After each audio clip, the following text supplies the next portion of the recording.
I think I'm City gonna be County good to Planning go. Commission, please come to order. Ms. Ramsey, would you please call the roll? Yes, ma'am. Commissioner Rich, Commissioner Vitale, Yes, ma'am. Commissioner Balance, Yes, ma'am. Commissioner Clark, Yes. Commissioner Coppinger, Yes, ma'am. Commissioner Graham, Commissioner Volkert, Yes, ma'am. Commissioner Gay, Yes, ma'am. Commissioner Warren, Ma'am. Commissioner Madison, Yes, ma'am. Commissioner Houston, Yes, ma'am. Chair Runner. Yes, ma'am. And I just want to announce, Commissioners, you do have a amended agenda tonight at your seat. If you'll notice that, we have an item added. And for anyone interested tonight, too, in the public hearing, item number 3, docket number 2018-11 DP, the amendment to the development plan conditions on Veterans Memorial and New Bond Way, that has been postponed. So anyone concerning that will be postponed and re-advertised. Our summary minutes of the November 1st meeting, are there any corrections to those minutes? No corrections, I'd ask for a motion. So moved. Thank you, and a second. Thank you.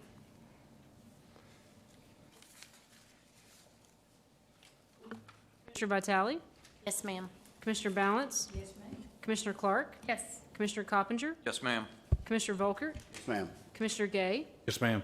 Commissioner Warren, Ma'am. Commissioner Madison, Same. Commissioner Houston, Abstain. Chair Runner. Yes, ma'am. Ms. Runner, please order that the Warren County zoning ordinance, subdivision regulations, and the comprehensive plan with all of its elements effective November 15, 2018 be introduced as exhibits for tonight's hearings.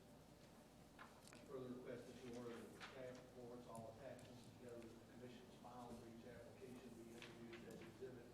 Finally, I'd ask that Ben Peterson, Executive Director, Rachel Hurt, Planner, Monica Ramsey, Planner, be sworn as witnesses before you, and that their oath and qualifications be reflected in the record for each hearing. So ordered. Do you all swear to tell the truth before this commission? Thank you all. You'll notice that the financial report for October was included in the packet. If there are any questions on that, I'm sure Mr. Peterson would be willing to answer those.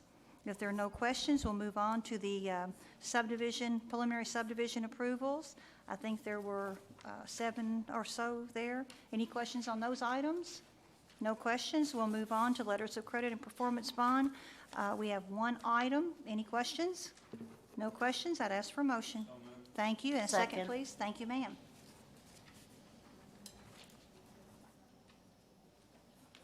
Commissioner Vitale, Yes, ma'am. Commissioner Balance, Yes, ma'am. Commissioner Clark, Yes. Commissioner Coppinger, Yes, ma'am. Commissioner Volkert, Yes, ma'am.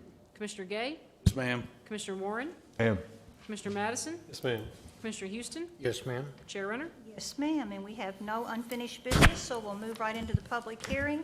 The first item tonight is 2018-03 RWC My LLC. Diana Zamora and Michael and Kay Clark have filed an application to close approximately .89 acre or 38,811 square feet of right-of-way of a portion of Old Kentucky Street from intersection of East 4th Avenue running north to approximately 700 feet west of the intersection of Kentucky Street and Louisville Road and West Riverview Drive. We'll have the staff report from Ms. Hurt. Thank you, Chair Runner. Thank you for that very detailed description you gave, and this one was kind of hard to describe on paper, but it's the area outlined in red on the aerial here. It's located just beyond Kentucky Street. It's a portion of the old portion of Kentucky Street, and we're here this evening to consider closing what is shown in red. And so with that, I'll just jump into the requirements from the zoning ordinance. They're referenced in section 3.16. And the applicants have satisfied all of the requirements outlined in the zoning ordinance, including letters from all affected agencies and stating whether or not they agree with the closing and any conditions that they may have imposed with this application. So with that, I'll turn to the exhibit that was submitted. You can see there's a hatched gray area. That's the portion of the right-of-way that the applicants would like to close. And I'm just going to touch on the 2 agencies that did request a condition as part of this application. The first is the City of Bowling Green Public Works Department. And they've stated that their department has noted that utility easements within the affected area will be reviewed by the respective utility agency and that final right-of-way closure will be given by the City Board of Commissioners. And then the second one was from Atmos Energy, and they have noted that they will need a 10-foot easement, 5 foot on each side for an existing pipeline. On the middle portion of page 2, we have referenced KRS 82.4052, and this outlines the findings of fact necessary for closing right-of-way, and those are just there for your reference. And then at the bottom, we've listed the suggested conditions of approval. The first is a plat consolidating the closed right-of-way with adjacent properties, delineating the 10-foot easement for an existing pipeline requested by Atmos Energy, must be submitted to the Planning Commission and recorded at the Warren County Courthouse within 120 days of final approval of the right-of-way closure by the Bowling Green City Commission. And then second, utility easements within the affected area will be reviewed by the respective utility agency, and the final right-of-way closure will be given by the City Board of Commissioners as requested by the City of Bowling Green Public Works Department. And so with that, the applicants have met all of the requirements in both the zoning ordinance and in KRS 824052. And I think that is all I have for the staff report, and I'm happy to answer any questions. Thank you, ma'am. Commissioners, do you have any questions? No questions? Any questions from anyone in the audience? Any opposition to this request? No questions, no opposition. I'll ask for a motion, please. Make the motion to approve. Go ahead, Chuck. Please. Make the motion to approve the right-of-way closing docket number 2018-03 RWC with the following condition: a plat consolidating the closed right-of-way with adjacent properties, delineated the 10-foot easement on existing pipeline requested by Atmos Energy, must be submitted to the Planning Commission and recorded at the Warren County Courthouse within 120 days of final approval of the right-of-way closure of the Bowling Green City Commission. Utility easements within the affected area will be reviewed by the respective utility agency, and the final right-of-way closure approval will be given to the City Board of Commissioners as requested by the City of Bowling Green Public Works Department. Motion is based upon the findings of fact presented in the staff report and the testimony presented in the public hearing that the right-of-way closing is in compliance with Section 316 of the Warren County zoning ordinance. Thank you, sir. We need a second. Thank you. Commissioner Balance? Yes, ma'am. Commissioner Coppinger? Yes, ma'am. Commissioner Vitale? Yes, ma'am. Commissioner Clark? Yes. Commissioner Gay? Yes, ma'am. Commissioner Volkert? Yes. Commissioner Madison? Yes, ma'am. Commissioner Warren? Ma'am. Commissioner Houston? Yes, ma'am. Chair Runner? Yes, ma'am. Motion carried. So our next item is 2018-10 DP. James Birch and David and Angela Love have filed an application to amend the general development plan, the development plan conditions on a tract of land containing approximately 5.295 acres located at 718 and 736 South McElwain Road. These properties are zoned RE, which is residential estate, with a general development plan. And we'll have the staff report. Ms. Ramsey. Thank you, Chair Runner. We had a pre-application conference for this property on October 3rd of this year. The applicants are requesting to amend their general development plan to allow an additional single-family lot right there to the left of that house on the far left. They're also requesting to change the minimum lot size, prohibit access onto Wren Road, and make provisions for vegetation, sinkholes, and the existing historic residence. So that property, as Chair Runner, properties, as Chair Runner's already said, are zoned RE, residential estate. They are currently used as single family. Around there, a lot of agriculture, single family, mostly in the area. The future land use map is agriculture and low density residential. Now, the applicants do not have to have a future land use map amendment because at least 50% of the development is designated as low density residential.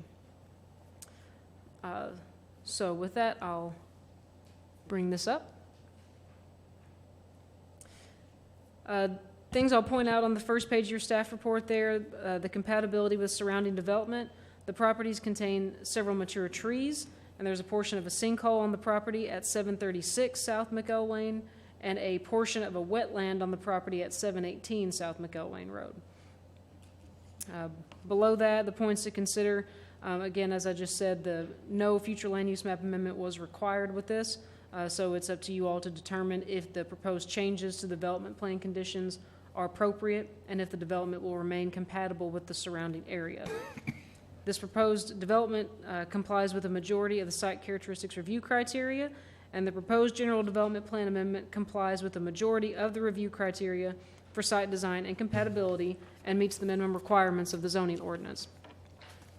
On page 2, I'll just draw your attention to a couple things that LU 113, that it's up to you all to determine if this is compatible with the area. LU 2 and LU 21, this body should determine if this proposal is a high-quality development that includes design standards tailored to protect the character of the area. On page 3, two other things from that review. The existing historic home on the property, just to mention, at 736 was constructed in 1928, and the applicants have committed to maintain that home in its current form. Below that, HN21, HN4, you all should determine if the proposed development is located in a suitable location and if it will enhance the array of housing options available in the area. Below that, the site characteristics review, one of the things that they're proposing to change is that minimum lot size. What they originally committed to was 2 acres as a minimum, but now requesting a new lot, it would be 1.5 as a minimum.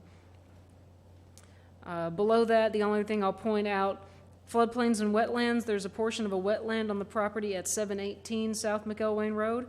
The applicants did not address the wetland, and there's no additional development proposed on this lot. On the next page there, building materials review, the existing homes on the properties are constructed of a mixture of brick and vinyl, and there are other brick and vinyl homes in the area, but the applicants did not commit to any building materials. With that, I'll go quickly through the general development plan conditions. Number 1, maximum number of lots from 2 to 3. Number 2, minimum size of lots will be from 2 to 1.5 acres, is what they're proposing. Number 3 deals with minimum square footage. Number 4, proposing a change from there shall be 1 to 3 access points on South McElwain and no access to Wren Road. 5 through 8, those are brand new. I'll just note that in 2004, when this was rezoned, at that time we didn't have this format, and so the applicants, this was their opportunity to address those things that we now review in our staff report. So number 5 deals with existing trees, preserving those. Number 6, any development on the property will be outside the designated sinkhole. Number 7 refers to maintaining that historic property. And number 8 just says that these new development plan conditions would replace the binding elements previously recorded. So on the next page, page 5, I'll read what the applicants submitted as their narrative to address the amendment to development plan conditions, which shall be approved only if the proposed amendment remains consistent with the adopted comprehensive plan. And upon finding that, as you see there, A, there have been major changes of an economic, physical, or social nature within the area of the property in question, which were not anticipated at the time of adoption or of the general development plan or development plan conditions, which are being amended. And that there have been developed physical conditions which would not permit development of property in question in accordance with the general development plan or development plan conditions which are being amended. So the applicant submitted the following. When the property was originally rezoned, my wife and I had planned to build a new home on the lot at 718 South McElwain. My wife passed away after the original application was approved, and I had to sell the vacant lot for financial reasons. I would still like to build a new home on the remaining portion of my property at 736 South McElwain Road. This would be a smaller home for me to retire in. These are the reasons I need to increase the number of lots permitted, decrease the minimum lot size, and increase the number of access points along South McElwain Road. Below that, just to wrap up our staff review summary, the applicants are proposing to add one more single-family residential lot, change the minimum lot size, allow additional access onto South McElwain, and then address existing trees, portion of a sinkhole, and the historic home. The proposed general development plan amendment may be appropriate given the low-density residential future land use map and category. The proposal complies with the majority of the criteria assessed in the review process. Although the existing wetland was not addressed by the applicants, the Planning Commission should determine if the proposal is compatible with the area. So that is all I have, and I'm happy to answer any questions.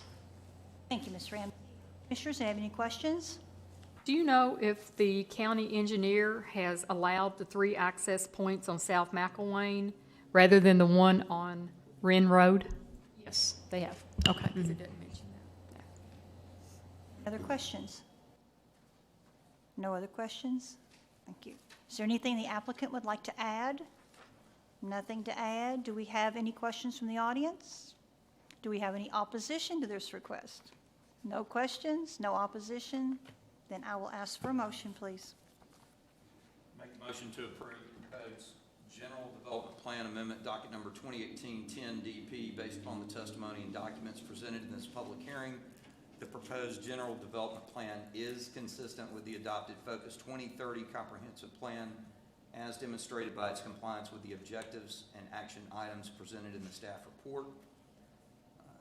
Compliance summary, I'm going to say all of the items in compliance are checked and listed. Further, I also find, or Hamp, is that okay? Yes, sir. Thank you, sir. Further, I also find that there have been major changes of an economic, physical, or social nature within the area of the property in question, and I request that the findings of fact and recommendation include a summary of the evidence and testimony presented by the witnesses at this public hearing. Thank you, sir. We need a second. Second. Thank you, ma'am. Commissioner Coppinger, Yes, ma'am. Commissioner Vitale, Commissioner Balance, Commissioner Clark, Yes. Commissioner Volkert, Commissioner Gay, Yes, ma'am. Commissioner Warren, Yep. Commissioner Madison, Yes, ma'am. Commissioner Houston, Yes, ma'am. Chair Runner. Yes, ma'am. Motion carried. Thank you. New business. 3 quick announcements. The first is you have a agenda for a training in Madisonville at the Madisonville Community College. If any of you are interested in going and or want a carpool, it is a free training. We have several staff members going, so that is available. Wanted to point that out. Just the announcement that our December 6th Planning Commission meeting is not going to be a business meeting. It'll be our training meeting. We'll have that actually at the Planning Commission office in our upstairs conference room.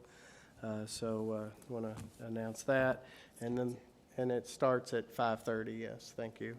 And so we'll expect that to last about an hour and a half, 2 hours. We got several items we need to discuss. And then the last thing is Happy Thanksgiving. Happy Thanksgiving also. Commissioners, anything else? Nothing. Meeting's adjourned. Thank you all.